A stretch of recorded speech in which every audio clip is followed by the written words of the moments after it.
हम लोग श्रीमद् भगवद गीता के 18वें अध्याय के 19 से 22 अगर हो सकेगा तो श्लोक करेंगे। 19 से शुरू कर रहे हैं। देखिए 18वें में भगवान ने बता दिया था, ज्ञानम ज्ञेयम परिज्ञाता त्रिविधा कर्म चोदना करणम कर्म करते त्रिविधा कर्म संग्रह। ज्ञान के द्वारा जाने वाली वस्तु ज्ञेय और उसको जानने वाला परिज्ञाता, ये तीन प्रकार के कर्म चोदना अर्थात कर्म की प्रेरणा है।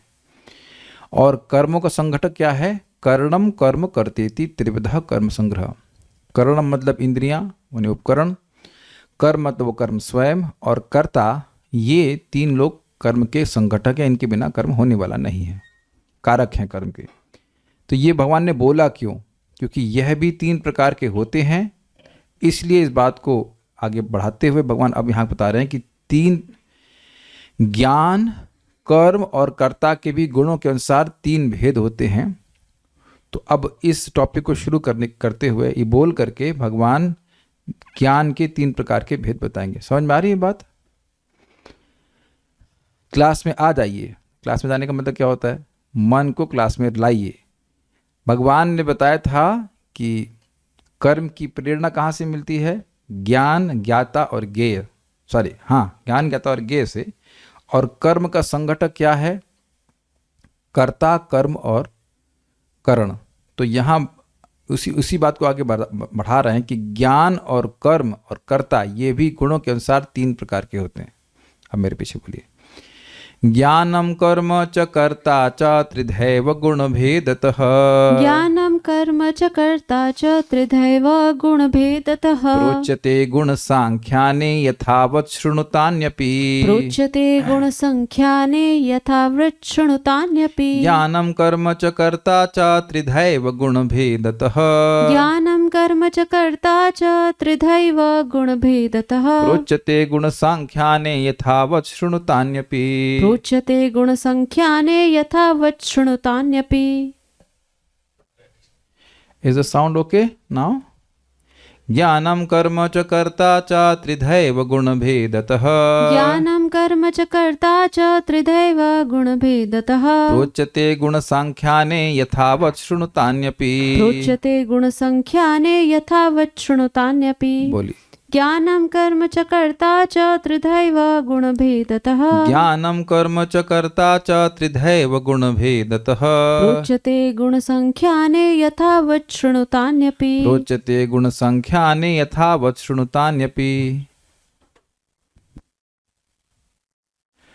प्रकृति के अनुवाद। प्रकृति के तीन गुणों के अनुसार ही ज्ञान, कर्म तथा कर्ता के तीन तीन भेद हैं। अब तुम मुझसे इन्हें सुनो। तो भगवान क्या सुनाएंगे? वेदवादिनी बताइए।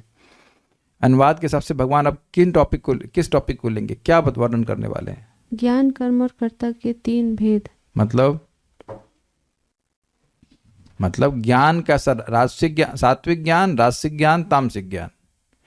सात्विक कर्म, राजसिक कर्म, तामसिक कर्म, और सात्विक कर्ता, राजसिक कर्ता और तामसिक कर्ता। समझ में आ गया? ये बात है। ओके। गुण सांख्याने, विभिन्न गुणों के रूप में ज्ञानम कर्म च कर्ता च गुण भेदता, सात्विक आदि गुणों के भेद से त्रिधा एवं तीन प्रकार के ही प्रोच्यते अर्थात कहे गए। तीन प्रकार के ही मतलब चौथा प्रकार नहीं है। तानी अपि, उन सबको भी यथावत सुनो। ज्ञानम कर्म च कर्ता छ त्रिधैव गुण भेदत। ज्ञान, कर्म और कर्ता भी त्रिधा एव तीन प्रकार के ही होते हैं गुणों के भेद से। प्रोच्यते गुण सांख्याने, गुणों के अनुरूप उनको कहा जाता है। यथावत शृणुतान्यपि, उनको यथावत मुझसे सुनो, एज इट इज सुनो। सिंपल है। गीता भूषण टीका। भगवद गीता के 14वें अध्याय में गुणों का वर्णन करते समय भगवान ने तत्र सत्वम निर्मलत्वात्, भगवद गीता 14.6 आदि शब्दों के द्वारा यह प्रदर्शित किया था कि विभिन्न गुणों के अनुसार किस प्रकार के विभिन्न बंधन उत्पन्न होते हैं। सतगुण व्यक्ति को ज्ञान से और सुख से बांधता है। रजगुण व्यक्ति को लालसा से बांधता है, सुख तृष्णा संग समुद्भव तृष्णाओं से बांधता है। और तमोगुण व्यक्ति को निद्रा, आलस्य और मोह से, प्रमाद से बांधता है। 17वें अध्याय में यजन्ते सात्विकान देवान, भगवद गीता 17.4 आदि शब्दों के द्वारा भगवान ने विभिन्न गुणों के अनुसार विभिन्न स्वभावों और संस्कारों का वर्णन किया। मतलब जिसका सात्विक स्वभाव, जिसका सात्विक संस्कार होता है उसके अनुसार उसका सात्विक स्वभाव होता है, तो सात्विक वह व्यक्ति देवता का पूजा करेगा। और राजसिक संस्कार होंगे तो राजसिक स्वभाव बनेगा और इस कारण से वह यक्ष राक्षसों की पूजा करेगा, और तामसिक होगा तो भूत प्रेतों की पूजा करेगा। ये भगवान ने वहाँ बताया। अब गुणों के अनुसार भगवान 3 प्रकार के ज्ञान, कर्म और कर्ता का वर्णन करेंगे। बिल्कुल स्पष्ट है तात्पर्य। 14वें अध्याय में प्रकृति के 3 गुणों का विस्तार से वर्णन हो चुका है। उस अध्याय में कहा गया था कि सतोगुण प्रकाशक होता है, मतलब ज्ञान का प्रकाश हृदय में करने वाला होता है। रजोगुण भौतिकतावादी होता है, अर्थात भौतिकतावाद में उसको, उस व्यक्ति को और अधिक प्रवृत्त कराएगा। तथा तमोगुण आलस्य तथा प्रमाद का प्रेरक होता है, व्यक्ति कुछ करना नहीं चाहेगा, केवल सोते रहना चाहेगा। देखिए, किसी भी व्यक्ति का एनालिसिस करने से पहले ये देखने का सामर्थ्य हमको हो जाना चाहिए अब कि वह व्यक्ति गुणों के प्रभाव में वैसा कार्य कर रहा है। किसी व्यक्ति को भला या बुरा कहने से पहले इतना सामर्थ्य होना चाहिए कि व्यक्ति समझे कि ये मान लो बहुत आलसी है, हम तुरंत तो आलसी लेबल कर देंगे, लेकिन वस्तुतः वह तमोगुण के प्रभाव से है। बहुत अगर उद्यम करने का मन है किसी के मन में कि ये पालूं वो पैसा कमा लूं, तो उसका मन अब रजगुण से प्रभावित है। तो आप देखेंगे, आप कहेंगे इससे फायदा क्या होगा? क्या उस सामने वाले का दोष समाप्त हो जाएगा? नहीं, आपका दोष समाप्त हो जाएगा। क्या दोष है हमारा? दोष बुद्धि। कोई व्यक्ति बहुत छींक रहा है तो आपको छींकने का दोष दिख रहा है, लेकिन वो क्यों छींक रहा है? जुकाम है। Make sense?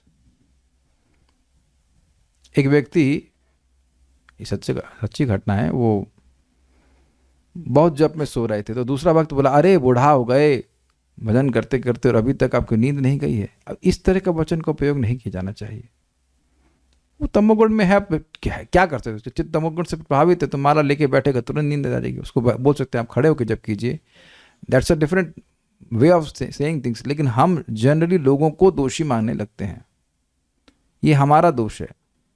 वो जिस भी गुण से इन्फेक्टेड हो, हमें देखना चाहिए कि वह गुण के अंतर्गत कार्य कर रहे हैं। उम्मीद है कि इस बात को आप समझ गए होंगे। इसलिए जानना जरूरी है कि व्यक्ति कौन कैसे कार्य कर रहा है। तथा तमोगुण आलस्य तथा प्रमाद का प्रेरक होता है। प्रकृति के सारे गुण बंधनकारी हैं, वे मुक्ति के साधन नहीं है। यहां तक कि सतोगुण में भी मनुष्य बद्ध रहता है, इस भावना से बद्ध रहता है कि मैं तो सुखी हूं। कहां सुखी हैं आप? भौतिक जगत में तो यहीं रहिए। 17वें अध्याय में विभिन्न प्रकार के मनुष्यों द्वारा विभिन्न गुणों में रहकर की जाने वाली विभिन्न प्रकार की पूजा का वर्णन किया गया। इस श्लोक में भगवान कहते हैं कि वे तीनों गुणों के अनुसार विभिन्न प्रकार के ज्ञान, कर्ता तथा कर्म के विषय में बताना चाहते हैं। स्पष्ट अब बता रहे हैं। अब यहाँ पे सात्विक ज्ञान के बारे में बता रहे हैं। मेरे पीछे बोलिए। सर्वभूतेषु येनैकं भावमव्ययमीक्षते। सर्वभूतेषु येनैकं भावमव्ययमीक्षते। अविभक्तं विभक्तेषु तज्ज्ञानं विद्धि सात्विकम्। अविभक्तं विभक्तेषु तज्ज्ञानं विद्धि सात्विकम्। सर्वभूतेषु येनैकं भावमव्ययमीक्षते। सर्वभूतेषु येनैकं भावमव्ययमीक्षते। अविभक्तं विभक्तेषु तज्ज्ञानं विद्धि सात्विकम्। अविभक्तं विभक्तेषु तज्ज्ञानं विद्धि सात्विकम्। सर्वभूतेषु येनैकं भावमव्ययमीक्षते। सर्वभूतेषु येनैकं भावमव्ययमीक्षते। अविभक्तं विभक्तेषु तज्ज्ञानं विद्धि सात्विकम्। अविभक्तं विभक्तेषु तज्ज्ञानं विद्धि सात्विकम्। हो सके तो लैपटॉप की व्यवस्था कर दीजिए। जिस ज्ञान से अनंत रूपों में विभक्त सारे जीवों में एक ही अविभक्त आध्यात्मिक प्रकृति देखी जाती है, उसे ही तुम सात्विक जानो। थोड़ा समझ लें इसका मतलब क्या है। जिस ज्ञान से अनंत रूपों में विभक्त, अनंत रूपों का मतलब अनंत भौतिक स्वरूपों में, यहां सबकी शक्ल मैच तो नहीं कर रही है ना? Okay, got it. सभी यहाँ पे स्त्री नहीं है, सभी यहाँ पुरुष भी नहीं है, और सबकी शक्लें मैच भी नहीं कर रही हैं। तो यहाँ सबको अलग अलग रूप दिख रहे हैं कि नहीं? जो लोग वीडियो ऑन किए तो समझ रहे हैं इस बात को। इजी। बाहर जाएंगे तो चिड़िया, बटेर, कुत्ता, बैल, ऊंट, गधा, ऐसे बहुत सारे पेड़ पौधे, और उसमें अनेक अनेक प्रकार की वैरायटी, विभिन्न रूप दिख रहे हैं। इजी। अनंत रूपों में विभक्त सारे जीवों में एक ही अविभक्त आध्यात्मिक प्रकृति देखी जाती है। मतलब मैं आत्मा हूं तो आप लोग भी आत्मा हैं कि नहीं है? Simple, is it not? यानी कि जो चिद चिन्मयता का गुण मुझ में है, क्या आप में कुछ कम है? नहीं। Very good. क्या चींटी में कुछ कम है? नहीं। मैं हूं, ये अवेयरनेस, ये ज्ञान शक्ति सभी जीवों में है। एक चींटी में भी होती है कि वो है। सभी लोग यहां पे अनुभव कर रहे हैं कि वो क्लास में हैं। इसमें तो कोई कमी है नहीं ना। आप सब, मैं किसी को पूछूं भाई आप में से कोई ऐसा भी व्यक्ति है जो क्लास में नहीं है, तो ये प्रश्न ही बेवकूफ़ी का होगा, मूर्खतापूर्ण प्रश्न होगा। ये प्रश्न किसी पत्थर से नहीं किया जा सकता है। तो ये जो अवेयरनेस है, ज्ञान शक्ति है, वह सभी जीवों में व्याप्त है बराबर से। यानी कि एज स्पिरिट सभी की आध्यात्मिक प्रकृति बराबर है। इसको सात्विक ज्ञान कहते हैं। मतलब आत्माएं हैं और वो सभी आध्यात्मिक रूप से एक ही गुण वाली हैं, और वे अपने कर्मानुसार, अपनी इच्छानुसार, भगवान की निर्देशानुसार विभिन्न रूपों में, विभिन्न भौतिक स्वरूपों को ग्रहण की हुई हैं। ये एक अंडरस्टैंडिंग है, और भी बहुत सारी अंडरस्टैंडिंग होगी। क्या ये सबको समझ में आ गया? इसको देखिए, सामान्यतः लोग क्या देखते हैं, अरे ये पांडे है, मैं गुप्ता हूं। क्या आप बताइए नहीं देखते ऐसे? आत्मा पांडे है तो आत्मा तो पांडे है नहीं, और नहीं आत्मा गुप्ता है, अग्रवाल है। तो ये राजसिक ज्ञान है जिसमें व्यक्ति सोच रहा है कि अलग अलग व्यक्ति हैं। मतलब गुण की दृष्टि से अलग अलग व्यक्ति तो हम लोग हैं, आप और मैं अलग अलग हैं, लेकिन गुणात्मक रूप से तो एक ही है ना हम लोग। ऐसे आप लोग मुझे ऐसे दे रहे हो रिएक्शन, जैसे लग रहा है कि मतलब मैं कुछ बहुत कठिन बात बोल रहा हूँ। भाई आप भी आत्मा है और मैं भी आत्मा हूँ, तो इसमें तो कोई भेद नहीं है। हम लोग की इंडिविजुअलिटी, व्यक्तिगत तुम हैं। अगर ऐसा नहीं होता तो मैं अपने आप को थोड़ा क्लास दे रहा हूँ। आप लोग अलग व्यक्ति, मैं अलग व्यक्ति हूँ, लेकिन गुणात्मक रूप से तो एक ही है ना भाई। जैसे अगर एक क्रूड एग्जाम्पल दे रहा हूँ कि वेदवादिनी, आप भी भारतीय हो कि नहीं? मैं भी भारतीय हूँ। सुंदरा माता जी आप भारतीय हैं कि अमेरिकन? नहीं ना। तो आप समझ रहे हैं इटालियन। अच्छा इटालियन शादी की आपने, वेरी गुड। राजकुमार आप भी भारतीय हैं, तो ये भारतीय होने गुण तो कॉमन है ना, यद्यपि हम लोग अलग अलग व्यक्ति हैं। Is it okay? तो ये आत्मा होने का गुण हम सब में बराबर है, हम सभी लोग आत्मा है, सिंपल सी बात है। लेकिन अलग अलग शरीरों को क्यों धारण किए हुए हैं? कर्मणा देवनेत्रिणा, अपने अपने कर्मों के अनुसार और अपने अपने भगवान की व्यवस्था के अनुसार व्यक्ति अलग अलग शरीरों को धारण किया। जब ये देखते हैं तो समः सर्वेषु भूतेषु, ऊंच नीच का भाव कि मैं धनी हूं तो श्रेष्ठ हूं इत्यादि, ये सब भाव मन में नहीं आता है। आई थिंक सिंपल है, समझ में आ गया होगा। इसी को हमने सुना था पहले, विद्या विनय संपन्ने ब्राह्मणे गविहस्तिनी शुनि चैव शपाके च पंडितः समदर्शिना। जो वास्तविक पंडित है वह एक विद्या और विनय से संपन्न ब्राह्मण में, विद्या विनय संपन्ने ब्राह्मणे गवि हस्तिने, गवि मतलब गाय में, हस्ती मतलब हाथी में, शुनि चैवा, शुनि मतलब कुत्ते में, अश्वपा के चा और कुत्ता खाने वाले में, पंडितः समदर्शिना, समदर्शी रहता है, अर्थात वही आत्मा है जो विभिन्न शरीरों में को धारण की। वही का मतलब ध्यान दीजिएगा, वही का मतलब मैं ये नहीं कह रहा हूं कि एक ही आत्मा सारे शरीर को धारण की है, नहीं, एक ही क्वालिटी की आत्मा विभिन्न शरीरों को धारण की है। ये क्लियर है ना? अगर मैं ये कह दूंगा कि एक ही आत्मा विभक्त होकर जा रही है तो फिर गड़बड़ हो जाएगा, तो मायावाद हो जाएगा, क्योंकि आत्मा को काटा नहीं जा सकता है। लेकिन आप एक व्यक्तिगत आत्मा है और मैं भी एक व्यक्तिगत आत्मा, उसे अनेक अनेक व्यक्तिगत आत्माएं हैं जो विभिन्न शरीरों को धारण की हुई हैं। आई थिंक इससे अधिक तो मैं समझा नहीं सकता, आप समझ गए होंगे। ये ना, जिस ज्ञान के द्वारा विभक्तेषु सर्वभूतेषु, परस्पर भिन्न जीवों में, स्पष्ट है अलग अलग प्रकार के जीव हैं, एकम भावम, एक आध्यात्मिक प्रकृति को अविभक्तम, अविभाजित और अव्ययम इक्षते, अव्यय देखता है कि सारे जीव जो हैं ये सब आध्यात्मिक प्रकृति से युक्त हैं, सच्चिदानंद हैं। और अविभाजित का मतलब हो गया कि अविभाजित और अव्यय का यहाँ पे अर्थ हो रहा है। अविभक्तम का मतलब अविभाजित, मतलब सभी में ये जो सच्चिदानंदमयता का गुण है ये डिवाइड नहीं हो रहा है। जितना मैं सच्चिदानंदमय हूं उतना सामने वाला भी सच्चिदानंदमय है। To the degree I am spiritual, to that degree other person is also spiritual.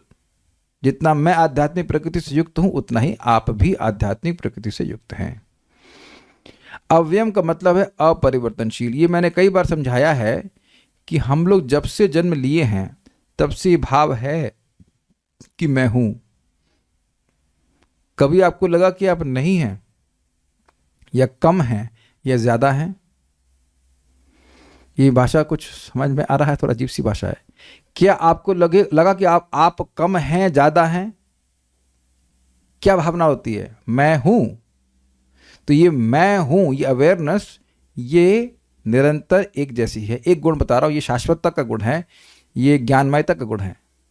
इसमें शाश्वतता दिख रही है। जो चीज असत है उसकी सत्ता कभी नहीं रहती। ना सतो विद्यते भावो, ना भावो विद्यते सतः। वह निरंतर परिवर्तनशील होती है। कोई भी भौतिक वस्तु देखिए निरंतर परिवर्तनशील है। आप माता जी लोग बाल ऐसे नहीं छिलाते हैं तो नहीं शायद मालूम चलता होगा, लेकिन हर दिन कुछ ना कुछ बाल बढ़ रहा है कि नहीं बढ़ रहा है?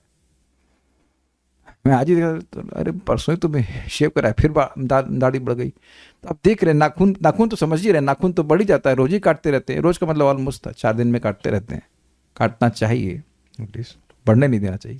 4 दिन की कोई लिमिट नहीं। लेकिन तो ये आप देख रहे हैं ना कि शरीर में निरंतर परिवर्तन आ रहा है, लेकिन आत्मा में अव्यय इक्षते, मतलब आत्मा के गुण कभी परिवर्तित नहीं होते हैं, ऐसा वो देखते हैं।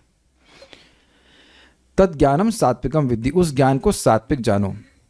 सर्वभूतेषु ये ना एकम भावम अव्ययम इक्षते, सभी जीवों में जिसके द्वारा, ये ना मतलब जिसके द्वारा, एकम भावम एक ही भाव अर्थात आध्यात्मिक प्रकृति को जो अव्ययम है, जो अविनाशी है, उसको इक्षते अर्थात देखता है। अविभक्तम विभक्तेषु, अविभक्तम विभक्तेषु मतलब विभक्तेषु का मतलब हुआ विभिन्न शरीरों में जो अलग अलग दिख रहे हैं उसमें अविभक्तम अर्थात वह जीव अविभक्त है। इसका मतलब है कि ऐसा नहीं है कि एक शरीर में, मान लो सूअर के शरीर में सूअर की आत्मा है और मनुष्य के शरीर में मनुष्य की आत्मा, ऐसा नहीं है। आत्मा वही है गुणवत्ता की दृष्टि से, और वह विभिन्न शरीरों को धारण कर रही है। तज ज्ञानम विद्धि सात्विकम, इस ज्ञान को सात्विक जानो। अब कहेंगे ये तो किसके विरुद्ध में भी कुछ लोग होते हैं क्या? बहुत सारे लोग आएंगे।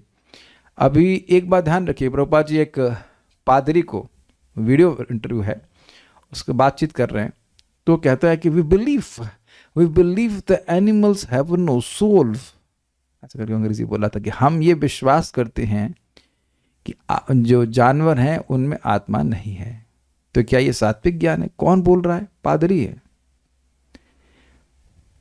तो अब आत्मा नहीं है तो मारिए, काटिए, खाइए, वो तो फिर तरकारी जैसा हो गया। जब जानवरों को नहीं, कितना अमेजिंग है कि जानवर की गर्दन काटने क्या तड़पड़ाता नहीं है? कैसा खून नहीं निकलता? तुम क्या हिसाब से सोच रहे हो कि इसमें आत्मा नहीं है? It's amazing. We believe. तो बिलीव का क्या मतलब है? तुम्हारे बिलीव का आधार क्या है? और सोचिए, आप विचार कीजिए, जो लीडर है, आध्यात्मिक लीडर है, अगर वो ऐसा सोच रहा है तो अब चेले क्या सोचेंगे? चेले तो कुछ सोचते ही नहीं है, इसीलिए तो चेले हैं वो। ये प्रभुपाद जी का रिकॉर्डेड इंटरव्यू है, बिल्कुल धड़ल्ले से बोल रहे हैं कि जानवरों में कोई आत्मा नहीं होती। तब काटिए, और काट ही रहे हैं लोग। तो कोई ज्ञान नहीं है। गीता भूषण टीका। जब लीडर को ज्ञान नहीं है तो क्या हालत होगी फॉलोअर्स की, बताइए। यह श्लोक सात्विक ज्ञान का वर्णन करता है, जिस ज्ञान के द्वारा व्यक्ति एकम अव्ययम अर्थात एक अविनाशी जीव, अर्थात हटा दीजिएगा, एक अविनाशी जीव को सर्वभूतेषु अर्थात क्रमशः विभिन्न विनाशी शरीरों में यथा देवताओं, इंसानों और अन्य शरीरों में अपने विभिन्न कर्म फलों को भोगते हुए देखता है। पहले इस बात को समझिए। ये कह रहे हैं कि एक अव्यय जीव है जो विभिन्न योनियों में भटक रहा है। ये आपका और मेरा वर्णन हुआ कि नहीं हुआ? कभी जानवर के रूप में थे, कभी इंसान के रूप में, कभी देवता बन गया। तो आत्मा एक है, मैं एक हूं और मैं अव्यय हूं, मैं अपरिवर्तनशील हूं, लेकिन सर्वभूतेषु अर्थात सभी योनियों में जा रहा हूं, इसलिए आत्मा को सर्वगा भी कहा गया है, कहीं पे भी जा सकता है। मैं आज यहाँ बैठा हूँ इस देह में, कल को मैं अगर मेरी योग्यता होगी तो मुझे सूर्य लोक में भी एक देवता के रूप में शरीर दिया जा सकता है। कहने का अर्थ ये है कि जो यह देखता है कि आत्मा के ऊपर शरीर के परिवर्तन का प्रभाव नहीं होता है, वह सात्विक ज्ञान है। अच्छा, इसका प्रमाण क्या है? प्रमाण सिंपल है। हमारा ये देह, क्या इसी जीवन में हम बहुत सारे देहों में नहीं रहे हैं?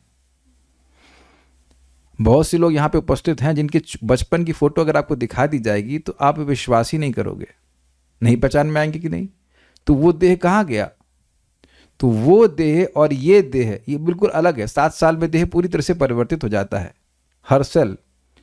तो अब आत्मा तो वही रही ना, तभी तो हम ये मानते हैं कि हम वही व्यक्ति हैं। ये मेरा फोटो है, तो तुम अभी तो मेरा फोटो मतलब मैं भी कह सकता हूँ कि ये मेरा फोटो आपको दिख रहा है, लेकिन अब छोटा सा 2 साल का बच्चा, उससे तो मेरा शक्ल बिल्कुल नहीं मैच कर रही है। तो मैं ये कैसे कह सकता हूं कि ये मेरा फोटो है? आप मेरी बात समझ पा रहे हैं?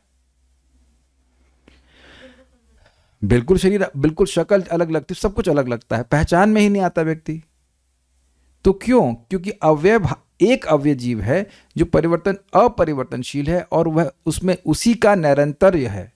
वो अलग अलग शरीर हैं, इसी जीवन में अलग अलग शरीर हैं, लेकिन हम वही बने रहते हैं। जो ये देख पाता है वो सात्विक ज्ञान से युक्त है। एक आपने श्लोक में अर्थ सुना था, उसके और भी अर्थ यहां पे रखे जा रहे हैं, ये बोल रहा हूं मैं।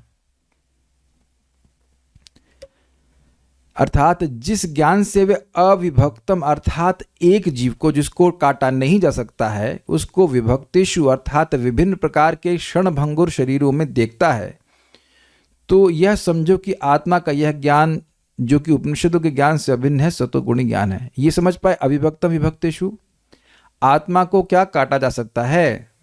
नहीं काटा जा सकता। तो अविभक्तम मतलब वह आत्मा जिसको काटा नहीं जा सकता है, वह विभक्तेषु, विभक्तेषु शब्द यहां पे बहुवचन में है। क्या शरीरों को काटा जा सकता है? Simple, very good. तो विभक्तेषु का अर्थ हुआ शरीरों में, और अविभक्तम मतलब आत्मा जिसको नहीं काटा जा सकता है, उसमें वह ट्रांसमाइग्रेट करता हुआ एक के बाद एक शरीर को ग्रहण करता हुआ देखता है। तो सात्विक ज्ञान है। श्लोक देखिए, बस के इस टीका के अनुसार श्लोक समझाता हूं। हाँ, सर्वभूतेषु ये नैकम, सभी देहों में एकम अव्ययम, एक आत्मा जो कि अपरिवर्तनशील है, उसको, और एक भाव भी ले लीजिए, उसको देखता है। कैसे? अविभक्तम विभक्तेषु, वह आत्मा जिसका विभाजन नहीं किया जा सकता है, वह विभक्तेषु अर्थात विभिन्न क्षणभंगुर शरीरों को धारण कर रहा है। तो ऐसा ज्ञान सात्विक ज्ञान है। सारार्थ वर्षणी, श्री भगवान सात्विक ज्ञान के विषय में बता रहे हैं। एकम भावम अर्थात एक ही जीवात्मा नाना प्रकार के फलों को भोगने के लिए क्रम से मनुष्य, देवता, पशु, पक्षी आदि सभी जीवों में वर्तमान रहता है। तो स्पष्ट है? कुछ दिक्कत है?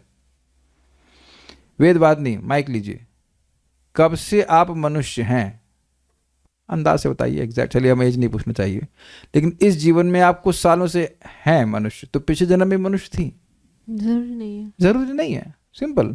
ऐसे सभी के ऊपर घटित होगा कि हम लोग नहीं कह सकते कि हम लोग पिछले जन्म में मनुष्य ही थे, हो सकता है देवता हो। I hope it's very clear. अव्ययम अर्थात नश्वर वस्तुओं के बीच रहने पर भी वह अनश्वर है।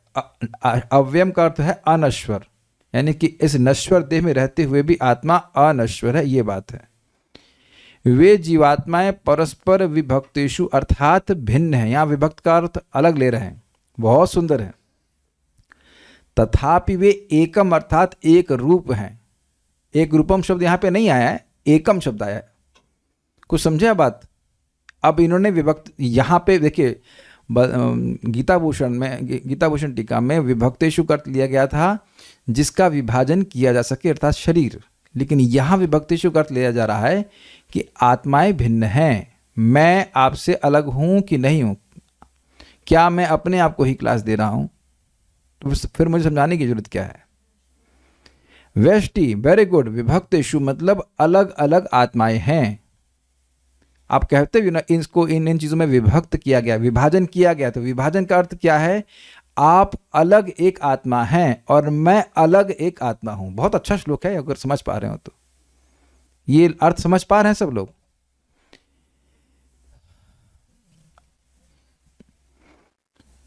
विभक्तेषु का मतलब हो रहा है कि आत्माएं एक ही नहीं है। ऐसा नहीं है मैं केवल अज्ञान के कारण अपने आप को आपसे अलग मान रहा हूं, और जब मेरा अज्ञान नष्ट हो जाएगा तो मैं देखूंगा कि मैं, आप और हम में कोई भेद नहीं, हम सब लोग एक ही आत्मा है। ये मायावाद है, ऐसा नहीं है। आप और मैं हमेशा रहेंगे। नात्वे वाहम जातु नासम नत्वम नेमे जनादिप न चैव न भविष्यामः सर्वे वयमतः परम। भगवान इस बात को दूसरे अध्याय के 12वां श्लोक में बोल चुके हैं कि अर्जुन, ऐसा कोई समय नहीं था कि तुम नहीं थे, ये मैं नहीं था, ये राजा नहीं थे, और ऐसा कोई समय नहीं रहेगा कि मैं नहीं रहूंगा, तुम नहीं रहोगे, ये राजा नहीं रहेंगे। अब देखिए, जब कोई व्यक्ति अज्ञान में रहता है तो सोचता है से मेरे पिताजी मर गए, लेकिन अगर सात्विक ज्ञान में रहेगा तो जानता है कि एक आत्मा थी जिसको हम पिता मान रहे थे, अब वो दूसरे शरीर को प्राप्त करने वाली है, या प्राप्त कर गई है, जो भी है। ये सात्विक ज्ञान का लक्षण है। तथापि वे एक रूपम। अब देखिए, एक रूपम शब्द तो नहीं है यहाँ पे शब्द है एकम। एकम भावम कहना चाहिए, तो उसी को एक रूप कह सकते हैं। उसी को देखते हैं, अर्थात यद्यपि हम लोग अलग अलग व्यष्टि आत्माएं हैं, लेकिन चित्त जातीय होने के कारण एक समान है। मतलब आप भी सच्चिदानंदमय हैं और मैं भी सच्चिदानंदमय हूं। ये तो स्पष्ट है, तो इजी है। कर्म संबंधी जिस ज्ञान के द्वारा ऐसा दर्शन दिया जाता है वह सात्विक ज्ञान है।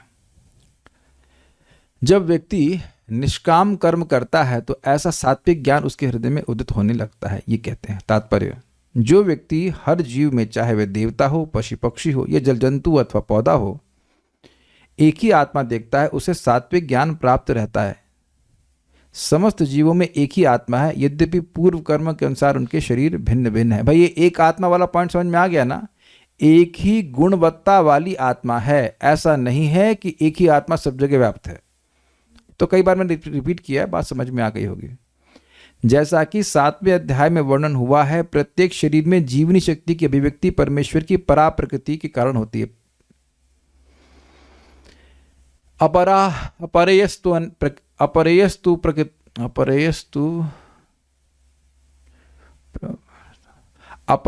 अपरेयस्तु अन्याम प्रकृतिम विद्धि में पराम जीवभूत महाबाहो येदम धारिते जगत, या येदम धारिते जगत। इस अपरा प्रकृति अर्थात पृथ्वी, जल, वायु, अग्नि, आकाश, जड़ प्रकृति से परे एक मेरी परा प्रकृति है जो जीव शक्ति है, और वह जगत को धारण कर रही है। इस क्लास को हम लोग उपयोग कर रहे हैं। क्या क्लासरूम को क्लासरूम कहा जाता है? नहीं। रूम को क्लासरूम तभी कहा जाता है जब उसका उपयोग कुछ जीवात्माओं के द्वारा शिक्षा के लिए होता है। जैसे फॉर एग्जाम्पल, ये जूम का मीटिंग है, तो इसको केवल गीता के लिए कर सकते हैं, किसी भी तरह से कर सकते हैं। तो जूम अपने आप में एक जड़ वस्तु है, लेकिन इसका उपयोग करने वाले जीवात्माएं हैं जो उसको गीता के लिए कर सकते हैं, जो उसको बिजनेस के लिए कर सकते हैं, या किसी और भी कार्य के लिए कर सकते हैं। स्पष्ट है ना? ओके। तो मैटर को यूज करने वाला आत्मा है, और वो इस मैटर से, इस पदार्थ से भिन्न है।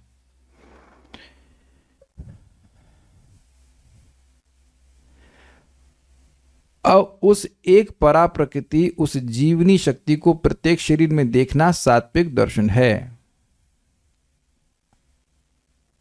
हाँ, तो इसमें कौन सी मुश्किल बात है ब्रज? हम तो देख ही रहे हैं सबको आत्मा के रूप में।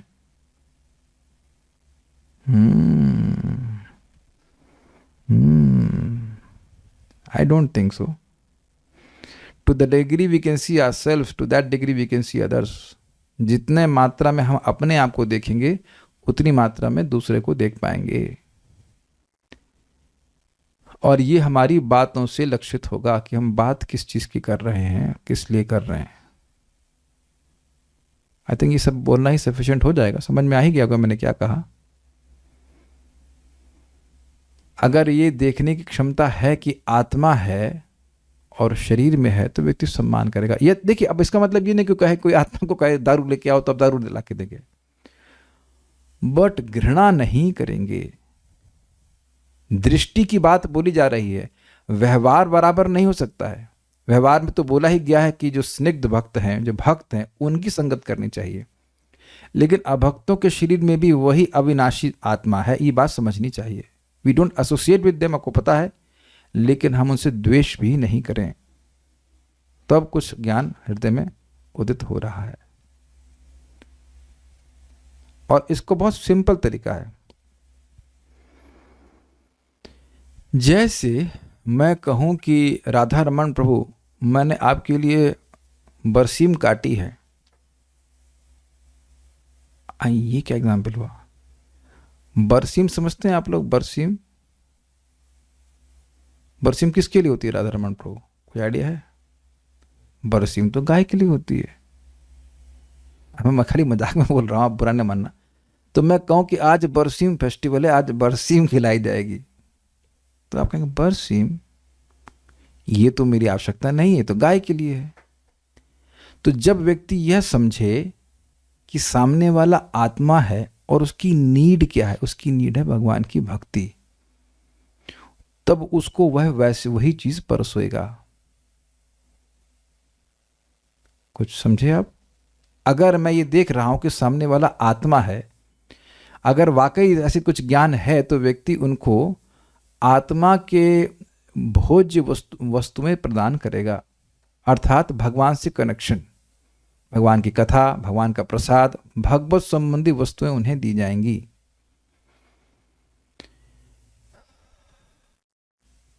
उम्मीद है कि आप समझ रहे होंगे। अच्छा, अपने को आत्मा के रूप में देखने का मतलब क्या है? अपनी आवश्यकताओं को समझे कि मेरी आवश्यकता क्या है, मेरी आवश्यकता है भगवान की भक्ति है, तब ये ज्ञान व्यक्ति का स्थिर होगा। कुछ भक्तों ने प्रश्न किया है, हम कहते हैं कि पिछले जन्म के कर्म भुगत रहे हैं, कर्म फल वो तो ह्यूमन बॉडी में लगता है, तो मे बी पॉसिबल है कि लास्ट बर्थ में ह्यूमन बॉडी में थे, या उनसे पिछले जन्मों के कर्म फल भोग रहे हों जो बीज रूप में थे और अब प्रारब्ध बन गए। बहुत कॉम्प्लिकेटेड मत सोचिए, लेकिन हाँ, कर्म के फल को व्यक्ति केवल मनुष्य योनि में ही नहीं भोगता है। कर्म फल बनाता मनुष्य योनि में है, लेकिन भोगता हुआ अन्य योनियों में भी है। भोग योनियां नहीं कहते आप ये देखिए कि एक गाय है, एक गाय ऐसी भी है जो बेचारी अब कचरे में से भोजन कर रही है, देखते ही हैं आप, और एक गाय है जिसका पालने वाला बहुत अच्छा है और खूब प्रेम से सेवा कर रहा है, तो यह भी तो कुछ कर्म के अनुसार है कि नहीं है? कुत्ते ही आपने देखे होंगे, भारत में कुत्ते बेचारे पतले दुबले रहते हैं, खाने के लिए नहीं मिलता है, जो स्ट्रीट वाले होते हैं, और विदेशों में लाखों रुपए खर्च करके कुत्तों के पार्लर भी होते हैं। तो यह भी कुछ कर्म है ना, कि कौन सा कुत्ता बन रहे हैं। भक्त है कि पूछ रहे हैं किन भक्तों का एसोसिएशन नहीं करना है। देखिए, जिनका करना है उनका बता देता हूं, उससे फिर आप इसमें ना जोड़ लेना। सजातीय स्निग्ध भक्तों का संगत करना है। सजाती मतलब आप कृष्ण के भक्त हैं तो वह भी कृष्ण के भक्त, और स्निग्ध मतलब चिकने, अर्थात रूखे नहीं होने, झगड़ा करने वाले नहीं होने चाहिए। जिनकी भगवान की भक्ति में रुचि हो उनको उनकी संगत करनी चाहिए। देखिए, वैष्णव संगत ही मतलब हुआ श्रवण कीर्तन का आश्रय लेना। बैठ करके पंचायत कर रहे हैं, कोई कहे मैं वैष्णव संगत कर रहा हूं, तो ये नहीं ठीक है। ओके, तो हम आगे पढ़ते हैं। यह जीवनी शक्ति अविनाशी है, भले ही शरीर विनाशील हो। मतलब कोई कभी नहीं मरता है, देह के परिवर्तन व्यक्ति स्वीकार करता है। जब ये व्यक्ति समझने लग जाए तो ये सात्विक ज्ञान है। इसका अर्थ यह नहीं है कि व्यक्ति देह का ध्यान नहीं रखेगा, जो आवश्यक है वो करता है, क्योंकि देह के द्वारा व्यक्ति भजन करता है, लेकिन देह को ही सब कुछ मानते रहना और उसके पालन पोषण में ही लगे रहना, ये सब तामसिक है। आगे जाके क्लियर हो जाएगा। जो आपसी भेद हैं वह शरीर के कारण है। मतलब कोई स्त्री है, स्त्रियों में विभिन्न प्रकार के भेद हैं, पुरुष है तो बहुत अनेक प्रकार के भेद हैं इत्यादि, वो सब हैं। चूंकि बद्ध जीवन में अनेक प्रकार के भौतिक रूप हैं, अतएव जीवनी शक्ति विभक्त प्रतीत होती है। मतलब ऐसा लगता है कि ये हीन है, ये श्रेष्ठ है, लेकिन सभी में आत्मा विद्यमान रहती है। ऐसा निराकार ज्ञान आत्म साक्षात्कार का एक पहलू है। मतलब यहाँ पे वो जो दृष्टा है वह सभी को भगवान के अंश के रूप में नहीं देख पा रहा है, लेकिन यह देख रहा है कि आत्मा है, चिन्मय है और वह सभी शरीरों में विद्यमान है। इसीलिए सात्विक कह रहे हैं। हम लोग चाहेंगे कि इसको कंटिन्यू करें और राजसिक तामसिक भी समझ लें। मेरे पीछे बोलिए। पृथक्त्वेन तु यज्ञानम नाना भावान पृथक विधान, पृथक्त्वेन तु यज्ञानं नाना भावान् पृथक् विधान्, वेति सर्वेषु भूतेषु तज्ज्ञानं विद्धि राजसम। वेत्ति सर्वेषु भूतेषु तज्ज्ञानं विद्धि राजसम्। बोलिए। पृथक्त्वेन तु यज्ञानं नाना भावान् पृथक् विधान्, पृथक्त्वेन तु यज्ञानम नाना भावान पृथक विधान, वेत्ति सर्वेषु भूतेषु तज्ज्ञानं विद्धि राजसम्। वेति सर्वेषु भूतेषु तज्ज्ञानम विद्धि राजसम। पढ़िए अनुवाद। जिस ज्ञान से कोई मनुष्य विभिन्न शरीरों में भिन्न भिन्न प्रकार का जीव देखता है, तुम राजसी जानो। समझाइए क्या लिखा है अनुवाद में।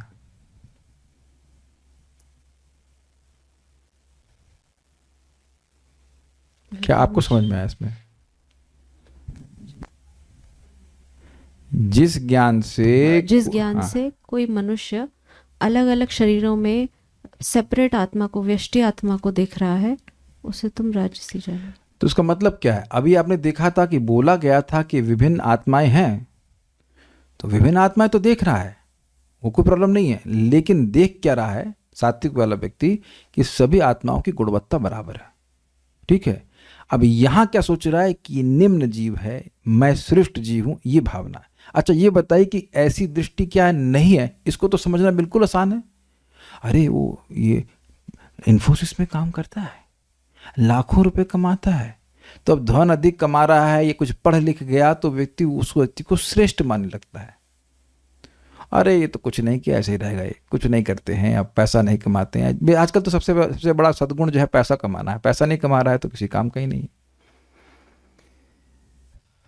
ए ठेला।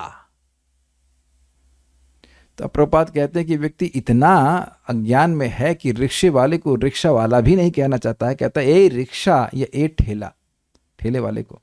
तो वहां उसका बड़ा अहंकार होता है। ये जो बड़ी बड़ी कार में व्यक्ति घूमता है, वो कार किसकी बनी होती है? लोहे की। तो सोचता है कि अगर मैं मर्सिडीज में घूम रहा हूं और सामने वाला मारुति में घूम रहा है या बाइक पे घूम रहा है, तो मैं उससे श्रेष्ठ हूं। आप कभी सोचे नहीं कि इतनी महंगी महंगी मोटरसाइकिल खरीदने की जरूरत क्या है? 2 लाख, 4 लाख, 5 लाख, 20 लाख भी जो पता नहीं। तो अब वो बना तो लोहे का ही ना। तो अब उस पे बैठ करके व्यक्ति सोचता है कि मैं श्रेष्ठ हो गया। ये आप नहीं कह सकते कि नहीं हो, सोचते ही हैं अपनी श्रेष्ठता को दिखाने के लिए। दिखाओ। एक व्यक्ति बोल रहे थे किसी सामने को, अरे तुम हमसे बात कर रहे हो, तुम्हारी जितनी सैलरी नहीं है उतना मेरी दवाई का बिल है। तो वो अपना इस प्रकार से अहंकार सूचित कर रहे थे। ये कोई बड़ा सद्गुण नहीं है कि आप इतने बीमार हैं, कितना खर्चा होता है। लोग इस प्रकार से अहंकार करते हैं, मैं श्रेष्ठ हूं, मैं सिद्ध हूं, इस प्रकार की भावना राजसिक होती है।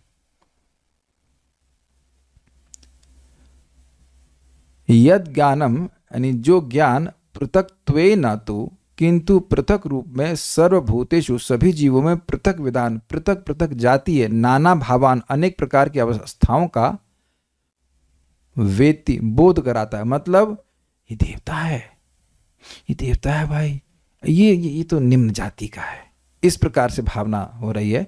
तो तत्ज्ञानम राजसम विद्धि, उस ज्ञान को तुम राजस जानो। भाई ये देख लीजिए ना, हिंदू मुस्लिम के झगड़े।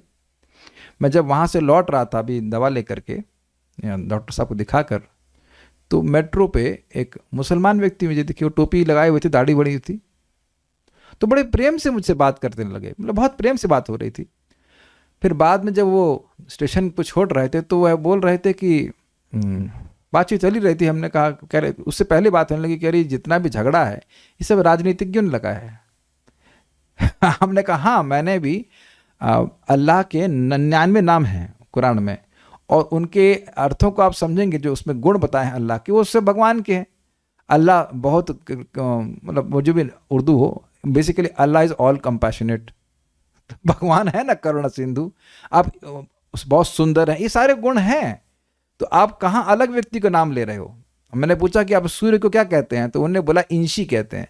तो अब इंशी कहो या सूर्य कहो या सन कहो, आप एक ही बात को ले रहे हो ना। हम लोग जहाँ बैठे थे तो वह एक स्थान था, वहाँ पे सूर्य आ रहा, धूप आ रही थी, तो एक माता जी शायद मोस्ट प्रोबेबली मुसलमान थी, वो धूप ले रही थी और मैं भी जाकर धूप लेने लगा। तो क्या मुझे अलग धूप मिल रही है, मुझे हिंदू धूप मिल रही है, सामने को मुसलमान धूप मिल रही है? तो ये जो झगड़े चल रहे हैं हिंदू के, मुसलमान के, क्रिश्चियनिटी के और जो भी कि ये लोग हैं वो लोग हैं, सारे झगड़े किस कारण से है? राजसिक की वजह से। सब लोग अलग अलग देख रहे हैं लोगों को। उम्मीद है कि समझ में आ गया होगा। पृथक्त्वेन तो यज ज्ञानम नाना भावान पृथक विधान, जिस ज्ञान से, यज ज्ञानम जिस ज्ञान से, पृथक्त्वा मतलब पृथक मतलब विभाजन के कारण अलग अलग, पृथक विधा मतलब अलग अलग प्रकार के भाव दिखते हैं। ये कुत्ता है, ये बैल है, ये इंसान है, ऐसे करके दिखते हैं। वेत्ति मतलब समझता है, सर्वेषु भूतेषु सभी जीवों में जिस प्रकार से देखता है, तज ज्ञानम विद्धि राजसम, उस ज्ञान को तुम राजसिक समझो। और देखिए इसका कारण भी है, आजकल जितनी भी एजुकेशन वो इसी प्रकार की राजसिक तामसिक एजुकेशन है, जिसमें व्यक्ति को माना जाता है कि अगर वो पैसा कमा रहा है, बहुत बड़ा इंजीनियर बन गया तो वो श्रेष्ठ हो गया। उसको ये देखने की ट्रेनिंग कहाँ दी जा रही है कि सभी में आत्मा को देखो।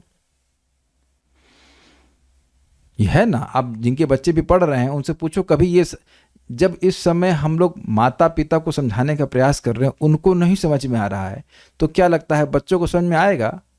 मैं समझाए मेरी लॉजिक क्या है?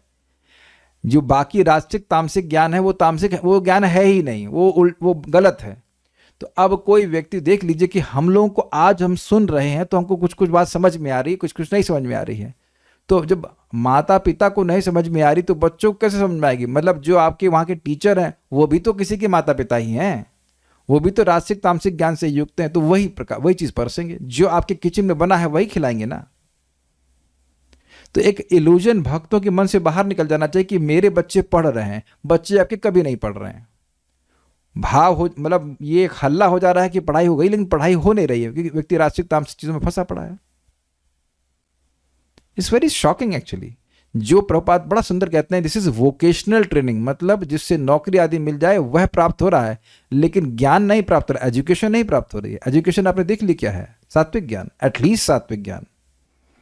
गीता भूषण टीका, यह श्लोक रजोगुणी ज्ञान का वर्णन करता है। रजोगुण के ज्ञान से व्यक्ति ये स्वीकार करता है कि एक भिन्न जीव अर्थात पृथक्त्वेन क्रमशः विभिन्न प्रकार के शरीरों को धारण कर रहा है, जैसे देवता, मनुष्य और अन्य पशु पक्षी इत्यादि। समझी बात? देवता के शरीर में अलग जीव है और मनुष्य के शरीर में एक अलग जीव है, जैसा भी मैंने बताया कि एनिमल्स हैव नो सोल इत्यादि। वो इस प्रकार सोच रहा है। इसका अर्थ है कि व्यक्ति सोचता है कि जीव का नाश शरीर के नाश के साथ ही हो जाता है। ठीक है, ये तो प्राय लोग इसी प्रकार सोचते हैं, हमारे माताजी मर गए, हमारे पिताजी मर गए, ऐसा सोचते हैं।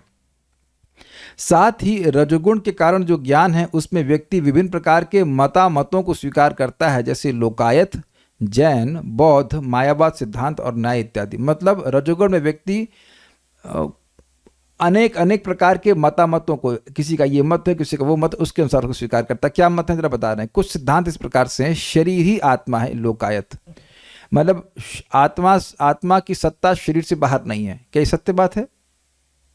देहिनो अस्मिन् यथा देह वाला श्लोक आप जानते हैं, तो वहां तो भगवान स्पष्ट बता रहे हैं। तो इनका ये फिलॉसफी कहां से आई कि शरीर ही आत्मा है? तो कुछ अब आप देखिए, आप लोगों के लिए क्या ये स्वीकार करना आसान है कि शरीर आत्मा है? कितने लोग स्वीकार करेंगे कि शरीर ही आत्मा है? एक भी नहीं। तो फिर ये लोग क्यों स्वीकार कर रहे हैं? कितना अमेजिंग है ना। आप इस समझने का प्रयास कीजिए। मैं अपनी बुआ जी को बोला था कि आप देह नहीं है, आप आत्मा है, तो एकदम गर्म हो गई। तो हम तो कुछ है ही नहीं, हम तो कुछ है ही नहीं, क्योंकि उनका आइडेंटिफिकेशन देह से बहुत ज़्यादा था। जो थोड़ा सात्विक होगा समझेगा हाँ भाई मैं ये नाक कैसे हो सकता हूँ, मैं कहता हूँ मेरी नाक है, मैं कहूँगा मेरा गॉल ब्लैडर की ऑपरेशन हुआ तो मेरा गॉल ब्लैडर ना, मैं तो गॉल ब्लैडर नहीं हूँ। आप लोग भी बोलते हैं ना मेरा पेट खराब है, तो किसका पेट खराब है? आप तो पेट नहीं है ना। ये मेरा चश्मा, मेरा तो ये, इतना तो कम से कम व्यक्ति की बुद्धि होनी चाहिए कि मैं अपनी किसी वस्तु को बोल रहा हूँ, मैं वह वस्तु नहीं हूँ। सामान्य भाषा में लोग बोलते हैं। एक भक्त ने पूछा कि हम बाल कटा सकते हैं, तो आपने अपने को आपको कटवा लिया कि बाल कटवा लिए अपने? तो हम अपने बाल कटवाते हैं कि अपने आप को कटवा लेते हैं? वो कह रहे कि कोई कहे मैं अपने को कटवाने जा रहा हूं तो ये तो कोई नहीं बोलेगा हम अपने बाल कटवाने जा रहे हैं, ये सब बोलते हैं ना। तब तो ये सिद्धांत आ ही नहीं सकता, लेकिन इस प्रकार का सिद्धांत है। इसका मतलब है कि लोग रजोगुण से प्रभावित होकर के ऐसा सोचते हैं।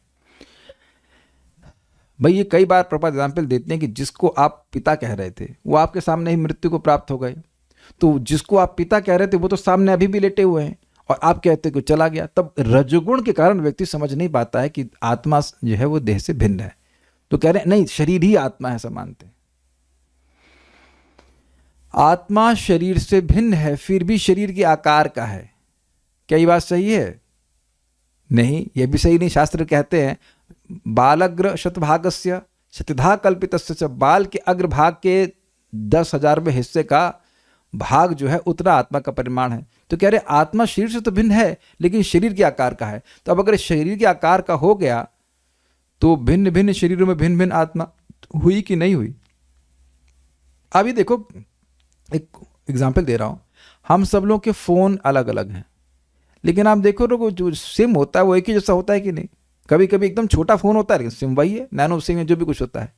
तो जब यहाँ सिम के संग ऐसा हो सकता है कि अलग अलग फोन में एक ही सिम काम कर जाता है, तो आत्मा के लिए क्यों नहीं हो सकता? तो ये लोग, मैं एग्जाम्पल दे रहा हूँ, आत्मा का साइज वही रहता है। चाहे हाथी के शरीर में रहेगा तो ऐसा नहीं कि आत्मा फैल जाएगा, और अगर चींटी के शरीर में रहेगा तो ऐसा नहीं कि आत्मा कम हो जाएगा, ऐसा नहीं, आत्मा वही रहता है। लेकिन ये लोग सोचते हैं कि आत्मा शरीर से भिन्न है लेकिन शरीर के आकार का है, समझे? तो ये भी गलत बात है, लेकिन जैन लोग ऐसा मानते हैं।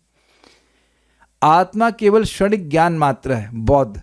इसका क्या मतलब है? कहते हैं कि जब शरीर की सृष्टि होती है तभी आत्मा की सृष्टि हो जाती है, जब शरीर नष्ट हो जाता है तो आत्मा नष्ट हो जाती है, ऐसा करके उनका सिद्धांत है। ऐसा भी नहीं है, आप जाने सुना था ना सतो 2.12 सुना था कि ऐसा कोई समय नहीं कि मैं नहीं था, तुम नहीं थे, राजा नहीं रहेंगे। तो ये बात भी गलत है, लेकिन उसको लोग मानते हैं। आत्मा भगवान है और शाश्वत ज्ञान से युक्त है और कुछ भी नहीं। ये मायावाद है कि वह एक भगवान है, हम सब लोग भगवान थे, लेकिन जब अविद्या ने हमको पकड़ लिया तो वो भगवान अलग अलग रूपों में विभाजित हो गए, और उसके बाद अब जब अज्ञान नष्ट होता चला जाएगा तो वो आत्मा फिर भगवान में लीन हो जाएगी और भगवान बन जाएगी। ये सब भी गलत बात है, क्योंकि भगवान फिर 2.12 में ऐसा क्यों कहते हैं कि मैं भी रहूँगा, तुम भी रहोगे और अन्य राजा भी रहेंगे, भविष्य में भी, अर्थात मुक्त होने के बाद भी रहेंगे। तो ये फिलॉसफी भी गलत है, लेकिन इस प्रकार के मतों को लोग स्वीकार करते हैं। आत्मा जो शरीर से भिन्न है वह चेतना से युक्त है, परंतु वह सर्वव्यापी है और 9 प्रकार के गुणों का आश्रय देने वाली है। ये तार्किक सिद्धांत है। नोट, तार्किक लोग कहते हैं कि वे असंख्य शाश्वत जीव हैं, परंतु सर्वव्यापी हैं, न कि सूक्ष्म या माध्यम परिमाण की, क्योंकि अति सूक्ष्म वस्तुओं का मन के द्वारा अनुभव नहीं किया जा सकता, जबकि आत्मा का अनुभव मन के द्वारा किया जा सकता है, और मध्यम परिमाण की वस्तुओं का विनाश हो जाता है। जो कि ये एक और सिद्धांत वो लोग बोल रहे हैं, सिद्धांत तो नहीं, उनका मत है कि हम सब लोग आत्मा हैं, हम लोग अलग अलग आत्मा है, लेकिन हम लोग सर्वव्यापी हैं। आप लोग मेरे घर में हैं, मैं आपके घर में, मैं हर जगह हूँ। I mean this is all कोरी बकवास है, लेकिन लोग ऐसा कहते हैं। और उसके बाद वो कहते हैं कि अब आत्मा अविनाशी है, तो अविनाशी क्यों होगी? कहते हैं कि देखिए, कोई भी परिमाण से युक्त वस्तु है जिसकी लिमिट है उसको नष्ट कर सकते हैं, लेकिन जो अनलिमिटेड वस्तु है उसको नष्ट नहीं कर सकते। तो क्योंकि आत्मा अविनाशी है इसलिए उसको उसका परिमाण नहीं होना चाहिए, ऐसा बोलते हैं। ये इनका लॉजिक लगा रहे हैं, लेकिन देखिए आत्मा हमारी बुद्धि के लॉजिक के परे है। आत्मा सूक्ष्म कण होते हुए भी नष्ट नहीं किया सकती है। और फिर कहते हैं कि सूक्ष्म क्यों नहीं है, कि अत्यंत सूक्ष्म वस्तु को मन के द्वारा नहीं समझ सकते, आत्मा को हम समझ सकते हैं। ये उनके लॉजिक के हिसाब से है कि आत्मा को मन के द्वारा पकड़ा जा सकता है, इसलिए आत्मा सूक्ष्म नहीं है। उम्मीद है कि कुछ बात समझ में आ रही होगी। कुछ भक्त पूछ रहे हैं, कि लेक्चर तो सुन लेते हैं बट अप्लाई कैसे करें? ऊंच नीच डिफरेंस ना चाहते हुए भी दिख जाता है। देखिए, आप समझने का प्रयास कीजिए, इसको प्रैक्टिकल कैसे अप्लाई करें। बहुत अच्छा प्रश्न है। जो अपने से श्रेष्ठ भक्त मिलें उनसे व्यक्ति मिल करके सुखी हो, खुश अनुभव करे, उनसे कुछ ज्ञान प्राप्त करने का प्रयास करे, उनकी कुछ सेवा करने का प्रयास किए, तो वहां भी आपने उनको आत्मा के रूप में ट्रीटमेंट किया। ठीक है, अपने कोई समान वाला मित्र मिलता है, भक्त मिलता है, तो उससे मैत्री करे। और जो अपने से निम्न व्यक्ति हैं, कृष्ण भावना में हैं और वह इनोसेंट है, बालिश कहा जाता है, तो उनको उन पर कृपा करे, भगवान के बारे में बताए, और जो द्वेषी हैं उनसे द्वेष नहीं करे, उनकी उपेक्षा करे। तो देखिए आपका व्यवहार अलग अलग था 4 लोगों से, लेकिन आपकी दृष्टि अलग अलग नहीं थी।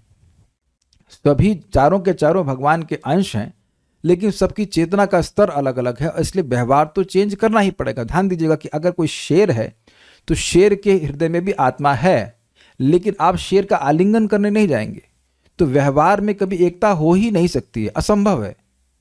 लेकिन दृष्टि में एकता होना चाहिए और इसका अभ्यास किया जाना चाहिए। मैं अगर जिसने प्रश्न किया मैं से कहूँ कि मृदंग बजाना आता है क्या, कल से मृदंग बजाइए आप, तब कहेंगे नहीं, मृदंग बजाना आपको नहीं आता है, आप एक ही दिन में मृदंग बजाना नहीं सीख सकते हैं, लेकिन एक ही दिन से आप मृदंग का अभ्यास करना सीख सकते हैं। वेद बात नहीं, मृदंग सीखना चाहती हैं, बताइए माइक पे, 1 मिनट। मृदंग बजाना आता है? नहीं। अब सीखना चाहती हैं? जी। कब से आप इसका अभ्यास करना शुरू कर सकती हैं? कभी से भी। Got it, this is exact answer I wanted to hear. आता नहीं है, लेकिन अभ्यास तो आप जब चाहें तभी से शुरू कर सकते हैं। Got it. तो अब ये दृष्टि भले नहीं है, लेकिन इस दृष्टि का अभ्यास करने का व्यक्ति प्रारंभ आज से ही करना शुरू कर सकता है। फिर उसमें फेल होगा तो कोई बात है, फिर से अभ्यास करे। I think very simple. कह रहे हैं but the comparison of any God with Allah is shark unforgivable deed and they will go to Jahannam. That's why we may think Krishna is equivalent to Allah, but they can't. But अच्छा कह रहे हैं कि मुसलमानों के हिसाब से किसी अभी अन्य अन्य गॉड को अल्लाह से तुलना करना, ये मतलब इसकी माफ़ी नहीं हो सकती। देखिए ये हमारे यहाँ भी चल रहा है। ये दूसरा नंबर अपराध क्या है? अन्य देवताओं को भगवान विष्णु के नाम से स्वतंत्र समझना, उनकी सत्ता को भगवान विष्णु से अलग समझना, ये तो अपराध है। वो बोल सही रहे हैं, उसको अप्लाई गलत कर रहे हैं। देखिए पहले उनको समझ में आना चाहिए कि गॉड केवल एक ही है, गॉड कोई 2 है ही नहीं, तो तुलना कैसे करेंगे आप? जब है भगवान क्या है? भगवान असमूर्ध हैं, ना तो उनके समान है कोई, ना उनसे बड़ा है, तो भगवान तो एक ही है। अब उनसे पूछ लो कि भाई सूर्य की तुलना अगर किसी बल्ब से की जाए तो गलत है कि नहीं? बिल्कुल गलत है, बिल्कुल गलत है, अपराध है। लेकिन सूर्य की तुलना आप किससे करोगे? किसी से नहीं कर सकते हो। केवल सूर्य के अलग अलग नाम हैं। जैसे मैंने एग्जाम्पल दिया कि मुसलमान लोग उसको इंशी कहते हैं और आप लोग सूर्य कहते हैं। तो अल्लाह की तुलना कृष्ण से नहीं की जा रही है। अल्लाह और कृष्ण एक ही व्यक्ति हैं, इतनी तो अक्ल होनी चाहिए। जब आपके ही अल्लाह के 99 नाम है, भाई साहब देखिए सिंपल सी बात है, जब आप अपने धर्म में अल्लाह के 99 नाम रख सकते हो मतलब रिवील किया गए हैं, तो अल्लाह इतने लिमिटेड है कि 99 नाम ही होंगे, कृष्ण नाम नहीं हो सकता। अगर आपके ही कुरान में कृष्ण नाम होता तो आप उसके लिए कहते कि हाँ कृष्ण का नाम है। आप लोगों को अल्लाह के नाम बताए गए हैं, बड़ी अच्छी बात है, उनको बोला भी गया कि अल्लाह के नाम बोले जाने चाहिए। तो अब वहाँ तो आप ये नहीं कह रहे कि अल्लाह का एक नाम और दूसरे नाम से हीन है, सारे 99 के नाम जो है वो आप उसको सम्मान देते हैं, और हम लोग भी सम्मान देते हैं।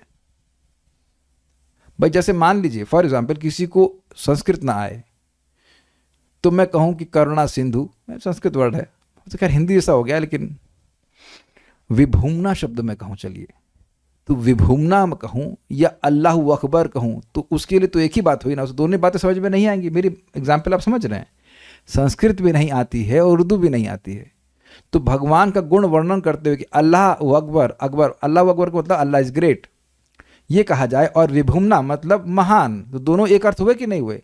लेकिन उस बंदे को तो दोनों समझ में नहीं आते, तो वो चाहे विभुमना शब्द इस्तेमाल करे चाहे अल्लाह अकबर करे, वो किसी अलग व्यक्ति को नहीं कर रहा है। तो उनके भी प्रॉब्लम नहीं है, जो उनको सिखाने वाले उनकी प्रॉब्लम है कि वो समझ नहीं पा रहे हैं। नहीं तो झगड़ा तो हिंदू में भी हो सकता है कि शिव जी श्रेष्ठ है कि हनुमान जी श्रेष्ठ है कि भगवान राम श्रेष्ठ है, या राम और कृष्ण में भी भेद देखने लग लेते हैं। तो ये तो टीचर की गलती है, वहाँ पे फॉलोअर्स की गलती नहीं है। तो उम्मीद है कि आप बात समझ रहे हैं कि भगवान एक है। हम इस पॉइंट पे थे नहीं, हम भगवान आत्मा के बारे में बात कर रहे थे।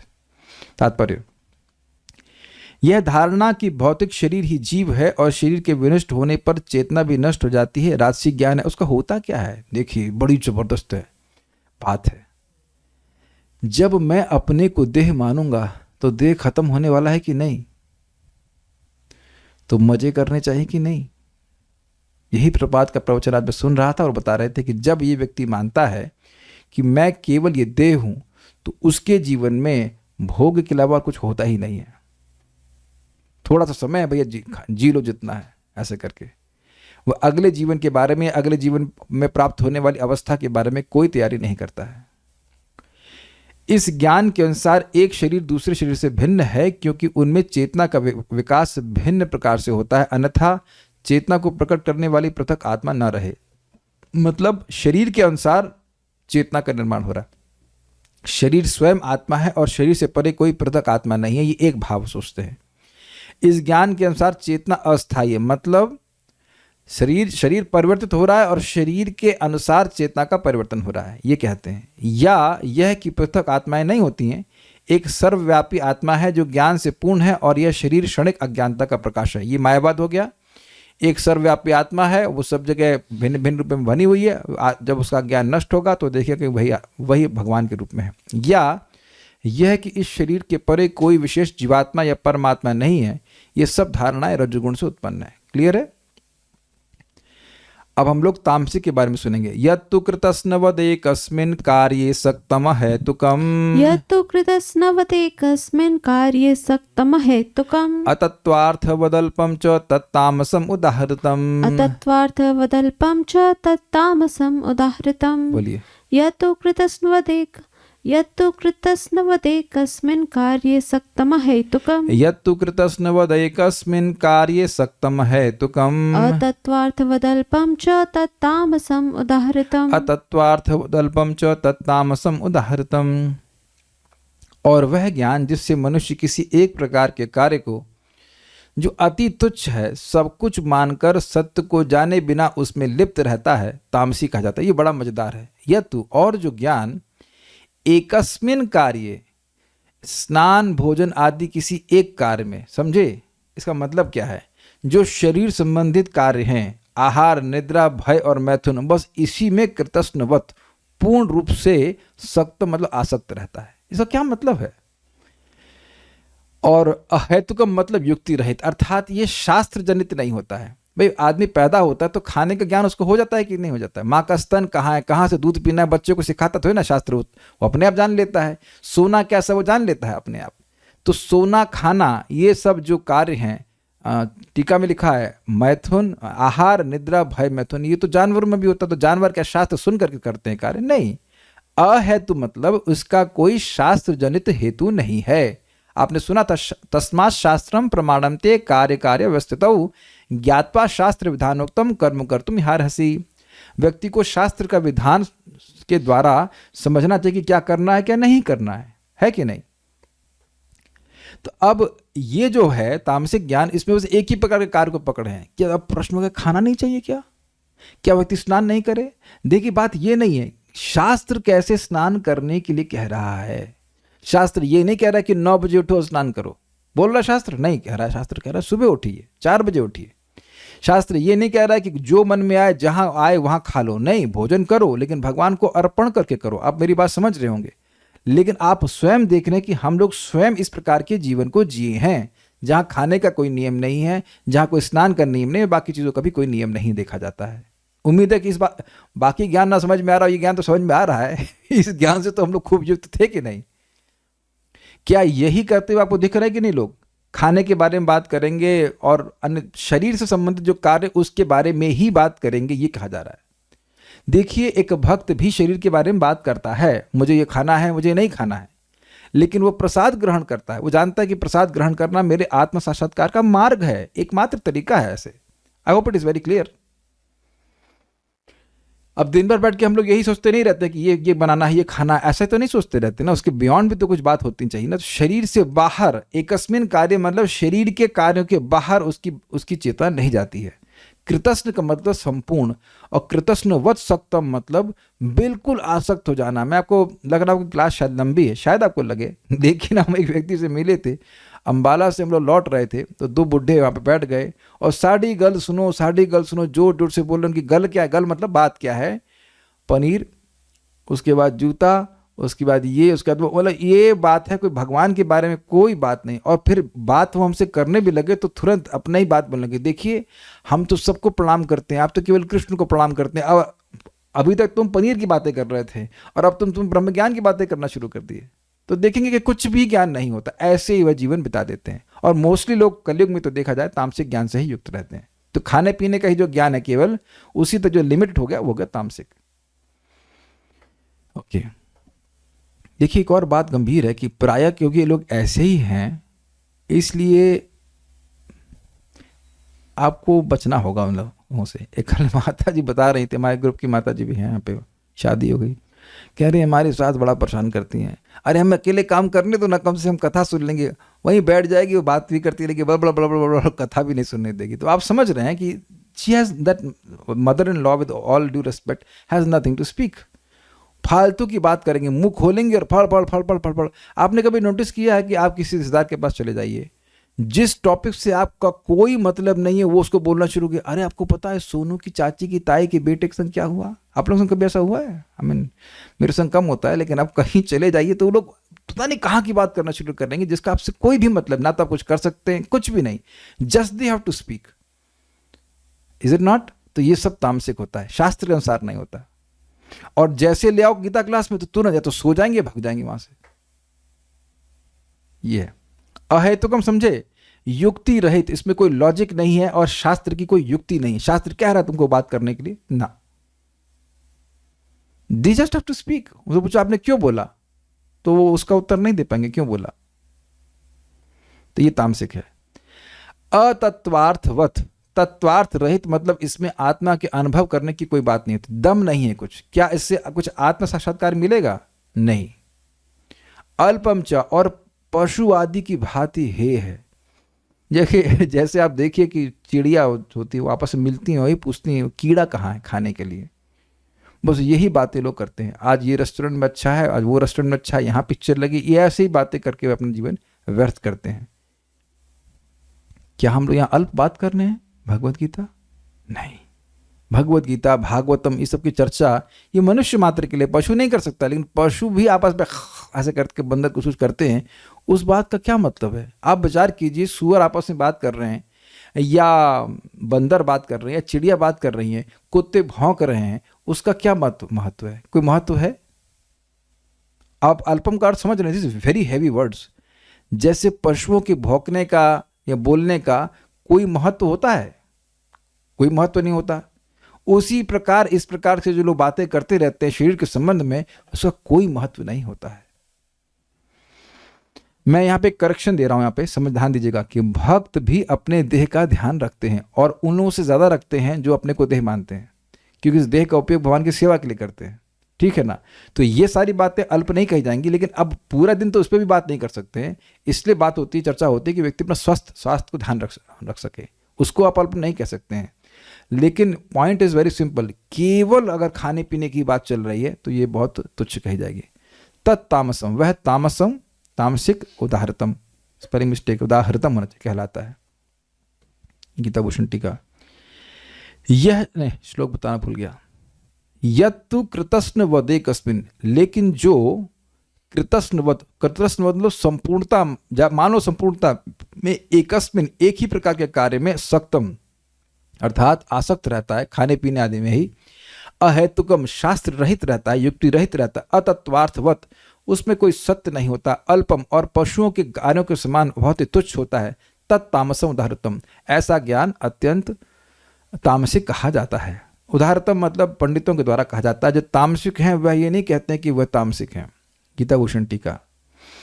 यह श्लोक तमोगुण के ज्ञान का वर्णन करता है। तमोगुण का ज्ञान अहेतुकम अर्थात स्वयं से ही उत्पन्न होता है, न कि शास्त्रों से, जैसे कि खाने पीने का, और वह एकस्मिन अर्थात एक ही प्रकार के भौतिक कार्य में ही सीमित रहता है और किसी कार्य में नहीं। कृतस्नबद्ध मतलब संपूर्णता से एक ही कार्य को फोकस करेगा, जैसे स्नान करना, भोजन करना, वस्तु संग करना इत्यादि, और वैदिक कर्म जैसे यज्ञ और दान के प्रति उसमें कोई आसक्ति नहीं होती। आपको आश्चर्य होगा, हम एक व्यक्ति के संग गए थे और वेदवादिनी बार बार बोले जाए पावनानी मनीषिणाम, उनको श्लोक याद हो गया लग रहा है, पावनानी मनीषिणाम, पावनानी, पता नहीं क्यों बोले जा रही, बार बार बोले जा रही थी। बड़ा अच्छा हुआ इन्होंने बोल रही थी। तो उस व्यक्ति ने पूछा, भाई ये क्या है पावनानी मनीषिणाम? एक ही बात आप बार बार बोल रहे, पावनानी मनीषिणाम, इतना ही बोल रहे थे ना आप, तो क्या मतलब क्या है?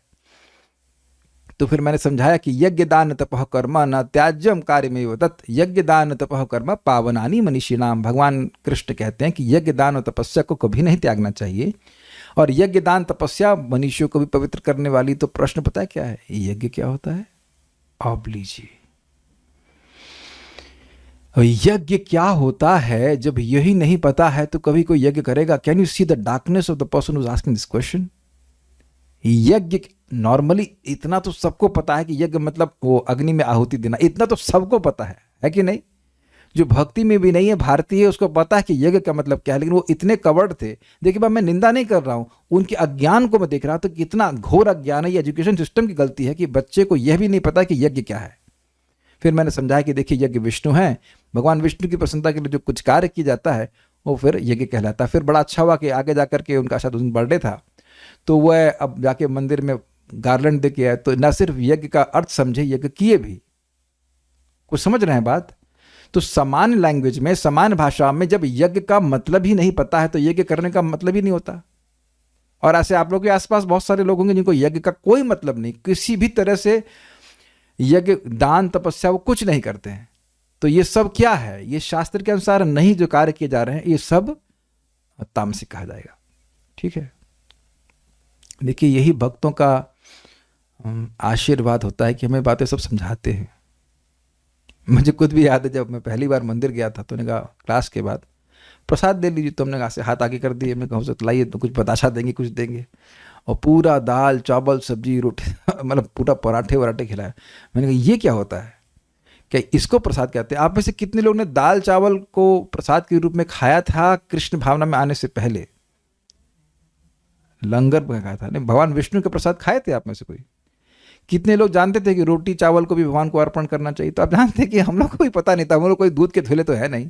We also were not knowing, by hearing we know. अतत्वार्थवत अर्थात सत्य की प्राप्ति करने का कोई उद्देश्य इन कर्मों में नहीं होता है। फिल्मी गाने लोग गा रहे हैं, है ना, बहुत से, अब नाम तो नहीं रखना चाहता हूँ, लेकिन बहुत बड़े बड़े सुंदर सुंदर गायिकाएं हो चुकी हैं।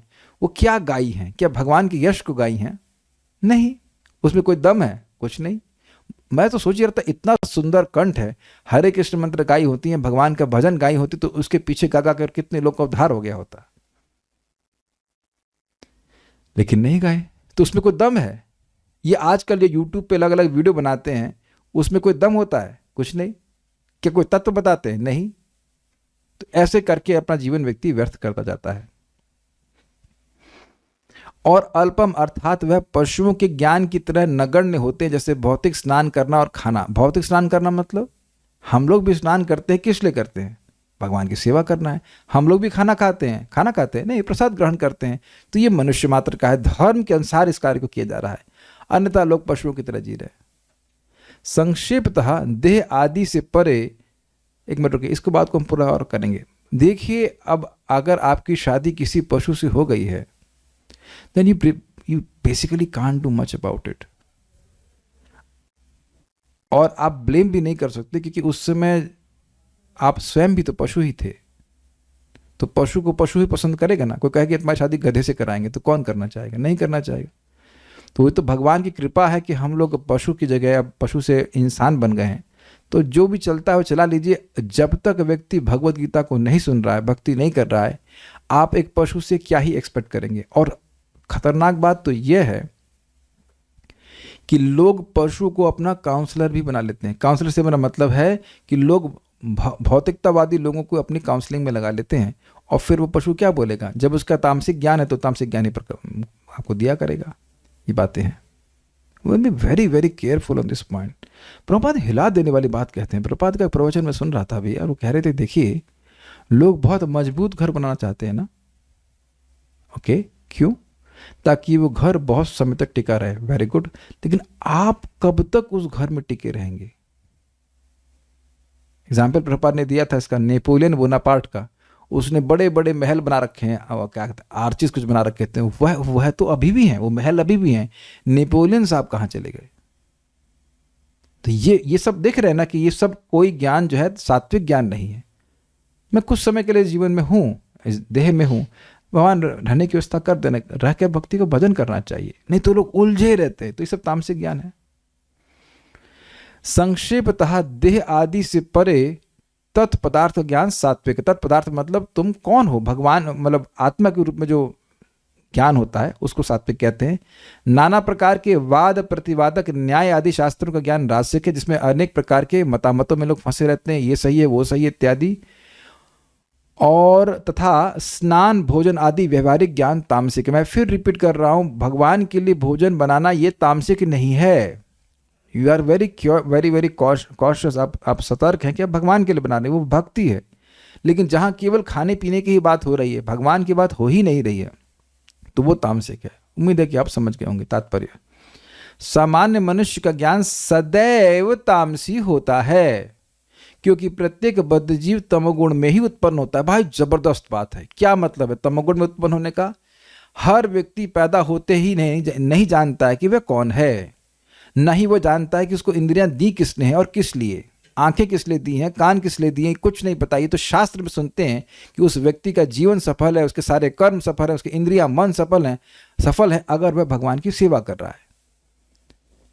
मैं बार बार रिपीट कर रहा हूं कि हम लोग को भक्ति क्यों सुननी चाहिए, भगवान के बारे में क्यों सुनना चाहिए कि आसपास जो कुछ भी सुन रहे हैं वो उसके विपरीत चल रहा है, तामसिक ज्ञान चल रहा है।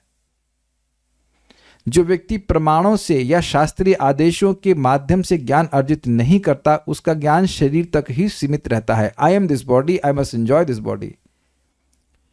उसे शास्त्रों के आदेशानुसार कार्य करने की चिंता नहीं होती। तो अब आप ये समझ लीजिए कि अगर हम सब में ये भावना आ रही ये भोजन भगवान को अर्पण है कि नहीं, तो बहुत सुंदर ज्ञान आपके मन में आ गया भाई साहब, बहुत सुंदर ज्ञान है कि नहीं। कोई फल आपके सामने आएगा, तुरंत अब आप लोग समझते होंगे कि पूछते अरे भाई ये प्रसाद है कि भोग है, तो तुरंत अब आप शास्त्र के अनुसार कार्य करो। खाने का काम वही है, लेकिन आप शास्त्र के अनुसार कार्य करो। This is very very nice. और यही ट्रेनिंग कोई भी भक्त आपको दे रहा है, मुझको दे रहा है, शास्त्र के अनुसार व्यक्ति को चलने का ज्ञान दे रहा है। अन्यथा सभी लोग एक शूद्र की तरह, एक पशु की तरह ही पैदा होते हैं। क्या ये सबको दिख रहा है कि सभी लोग पशु की तरह पैदा होते हैं? Is it easy to digest?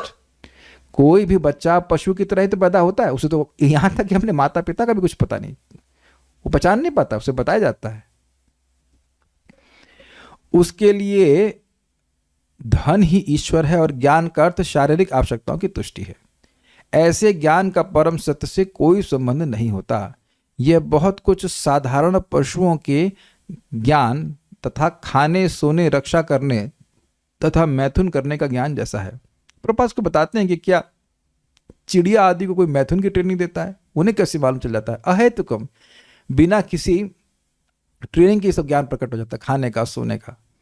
ऐसे ज्ञान को यहाँ पर तमगुण से उत्पन्न बताया गया है। दूसरे शब्दों में इस शरीर से परे आत्मा संबंधी ज्ञान सात्विक ज्ञान कहलाता है। जब व्यक्ति देख पाता है कि वह आत्मा से, देह से पृथक आत्मा है। जिस ज्ञान से लौकिक तर्क तथा चिंतन द्वारा नाना प्रकार के सिद्धांत तथा वाद जन्म लें, वह राजसी है। अर्थात जो डिफरेंट फिलॉसफीज आ रही हैं गीता को छोड़कर, वो सब राजसी है। और शरीर को सुखमय बना रखने वाले ज्ञान को तामसी कहा जाता है। तब एक प्रश्न कि क्या हम शरीर को कोई सुख न देंगे? स्वेटर नहीं पहने? आपको समझ में आना चाहिए, पता ही होगा, युक्त वैराग्य। ये देह बिल्कुल यूजलेस है, लेकिन देह का एक बहुत बड़ा उपयोग है भगवान के भजन के लिए। तो जितनी मात्रा में भजन के लिए उपयोगी उतना ग्रहण कर लेना चाहिए। उम्मीद है कि बातें समझ में आ गई। उनको प्रश्न किसी बात का है?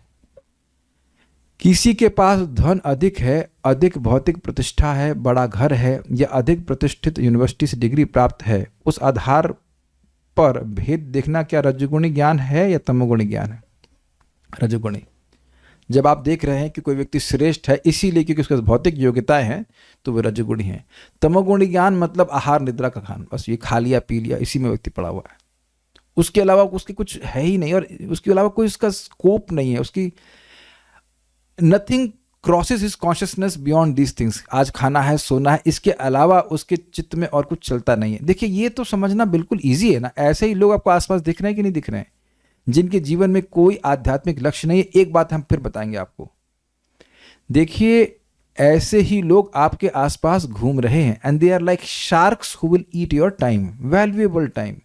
आपको जो आपकी चेतना है यहाँ तक पहुँचने में बहुत मेहनत लगी है, खूब तपस्या की है। तो ऐसे लोग जिनके जीवन का कोई लक्ष्य नहीं है, वो आपसे बात करके केवल टाइम खराब करेंगे। तो यथासंभव हो सके तो ऐसी वार्ताओं से दूर रहना चाहिए। ठीक है, तो क्लियर हो गया ज्ञान के बारे में। Stop now. श्रीमद् भगवद गीता की जय, श्रील प्रभुपाद की जय, निताय गौर प्रेमानंदे।